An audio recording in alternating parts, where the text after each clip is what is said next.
That was a gun. I'm not voting. If we want to build our nation. The problem with the Somalians. Just want to experience something else than a black man. Move on, move Can't be like a horse with blinkers on. Honestly say, I was about to have Corrupt sex and then I pulled crap, up. but it's nice.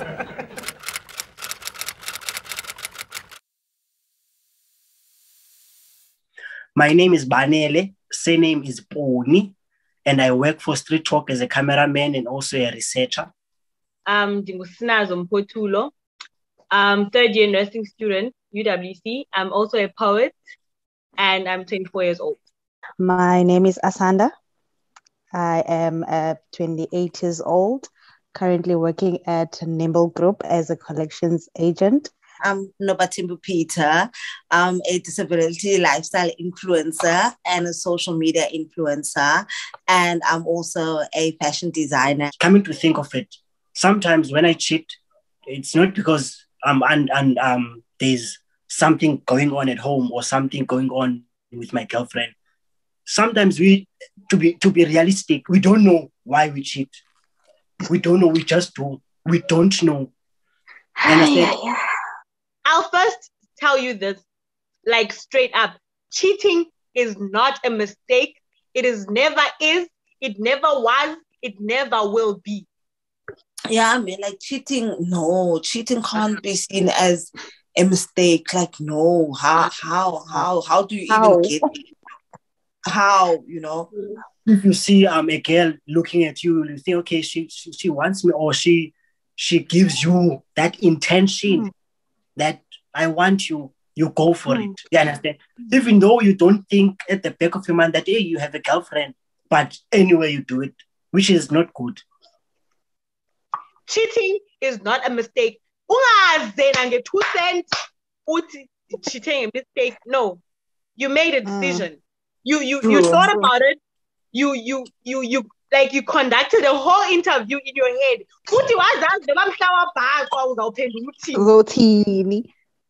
There are certain things that could happen that could be seen as cheating, you know. Let's say maybe we were dancing and I bumped accidentally into you, you know.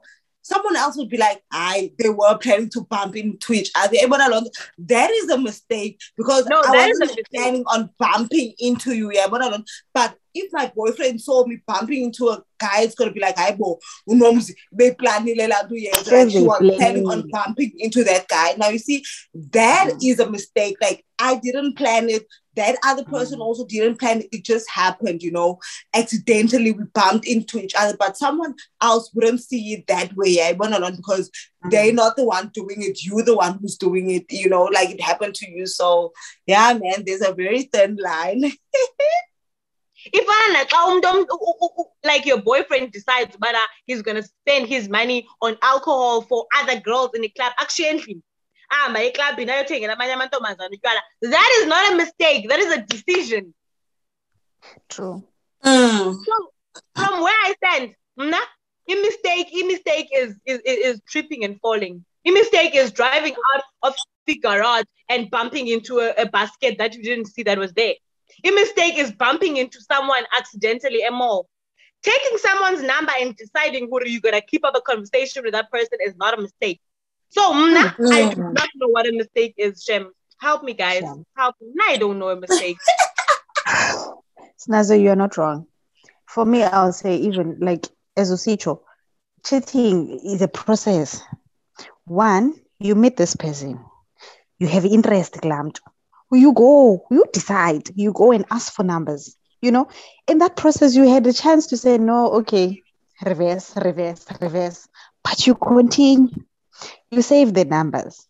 And then you call, you text, you do whatever. That's a process. And you knew the results of your own calendar, but you continued. So I mistake, I guess. I don't want to dwell much, but this is what is happening. But we don't have to normalize it as humans. Yeah, we don't have to normalize it. And also we don't have to include culture, say that culture, to follow culture because our fathers were doing this thing. No. Yeah. Yes, Nazo. Can I also add on this issue of making it a cultural thing? Even this thing when married people, like no offense or whatsoever, let us I wish we could have this conversation with our parents. You know, it is so bizarre and painful to know that abazali bethu, they expect you to forgive a man that cheats on you while married. And like it's such a normal thing. But I am a daughter, I cheat. No. Parents, cheating sons. Abazali, they should install it on their sons' heads. Kuko right, cheating is not acceptable. It doesn't matter. And you know, our parents, our families, like this whole thing of patriarchy and stuff, it became so intense that it's affecting the way of seeing such beautiful things as marriage, you know, because they make it seem as though we are designed to withstand and accept all these crazy things that submissive. And we out here. The minute, you know what happens there? A man will treat you like trash for 10 years in marriage, but one day you gotta decide, Huri, you know what? I am out of here. And all of a sudden, everyone is on top of your head. Why are you letting go of such and such and such? Or you decide, okay, because sometimes divorce affects kids as well. So people don't want to divorce because they think of the children. So a woman be like, okay, so I'm not happy here. I'm gonna go find a happy place. I cheat. And all of a sudden, it becomes a very big thing. And no one stands and waits for a second to think, okay, listen, where does the problem start? Why, like, how did we get here? They're just out on criticizing the female. They don't look at the source of the doings. You know, it's disturbing. It is really disturbing. True. And also they say that our parents, they say that you guys as women, you need to endure nyamezela. When are you going to nyamezela from now till when? You understand? So like that endurance, it takes you like you understand? So sometimes to endure something that is not good, something that is toxic, you end up getting women, also men who are depressed because now they are like falling under depression, and then you heard that they have a bipolar disorder or something, and someone quit the job because of the relationship. Someone that was like the relationship that was toxic, and they were fighting, they were doing etc. Like a lot of those things. So yeah, this thing it will we take end up time not to being change. able to trust each other now. We end up not being able to trust each other. We end up not being able to build with each other because nobody trusts, nobody believes that, okay, this person has got my back. Everyone, even in marriage nowadays, you get married, but you don't trust your husband fully because you never know, you know. And you get to a point where you are in a committed relationship, okay, a committed marriage, and then if listen, now I have a relationship with your husband, you can't stand tall and be like Soze because you don't know. True. Like, if ever someone says, listen, I have a baby with your boyfriend, you have no say. The only thing you can say, I came to us and like that's the only thing you can do. You can never stand tall for anyone and be like Soze. No. And it's very sad. It's very sad. I feel like this whole issue of us being a broken generation, it's quite literal. Because and every time you hang on into something, it takes a piece of you. Every time you decide you feel disrespected, but you stay, and you get cheated on, but you stay, you lose yourself. And by the time you leave that relationship, you don't know where you are. You don't know who you are. You don't even know much about yourself anymore because you've lost yourself in the process of trying to keep track of the relationship, of trying to please the people around you, and in the process of trying to like be a submissive person. It is so disturbing. we need to break the cycle. Like, we honestly need to break the cycle. It has to change, you know. And I also believe, Uti, we have to be the change we want to see, you know. So if we don't want to be in a community where we are surrounded by people who are in toxic relationships, then we need to set an example, you know.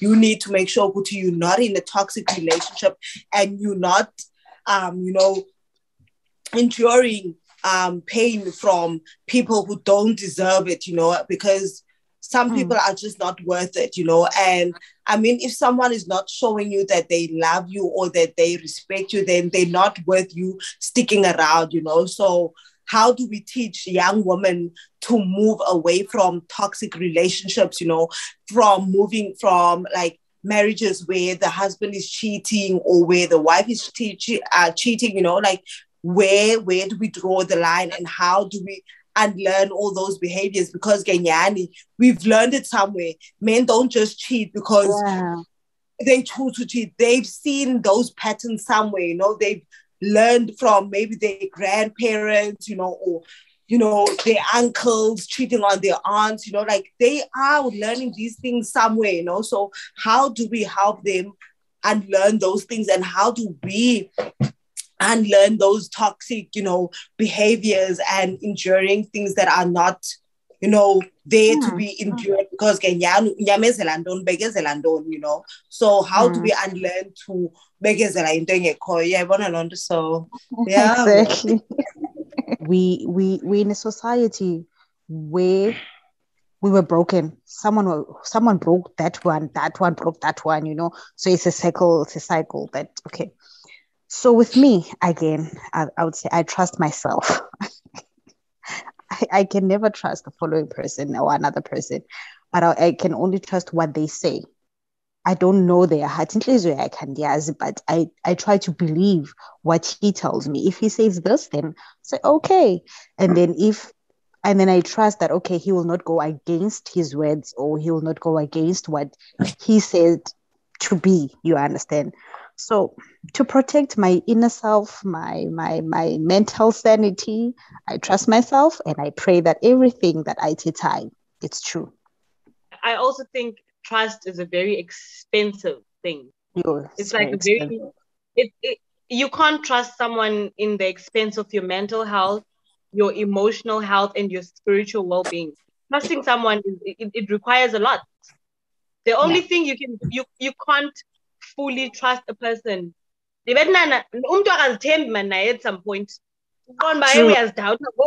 you know, there's a point where you feel like you just don't trust yourself. New situation, but like, I do not trust myself with this. So if there are moments where you can't trust yourself, who are you to trust someone else? Trust another person. Who probably doesn't trust themselves as well. So what we can do now is not to fully say we want to trust people, but to try and believe what they say. All you can do is take their word. You can just take the word. When they break it, they broke their word, and your trust has nothing to do with it. You don't get to feel emotionally vandalized. My dream as Bunny Lepone is to help young men who are broken out there, and also who are being abused mentally, emotionally, and also physically, and also help those who need shelter out there. That's my dream. My dream as Usnazo Mpotulo is to be the big sister that I wish I had. Like in exactly the way I wish I had myself. My dream is Asanda. I want to be the change that I want to see in some people, in other people. I want to be in that change. If I want peace, I want to bring peace. If I want love, I want to bring love. If I want respect, I must bring respect, you know. For me as Nomzi, I just want to influence the world or larger community to be more inclusive and to have more accessibility for people with disabilities. Yeah, Z, you should ever sit and talk with people, or else take a walk and create a straight talk. Talk what is nice, it will make you feel stronger. Listen what is right and say what is wrong. You should ever sit and talk with people, or else take a walk and create a straight talk. Talk what is nice, it will make you feel stronger. Listen what is right and say what is wrong.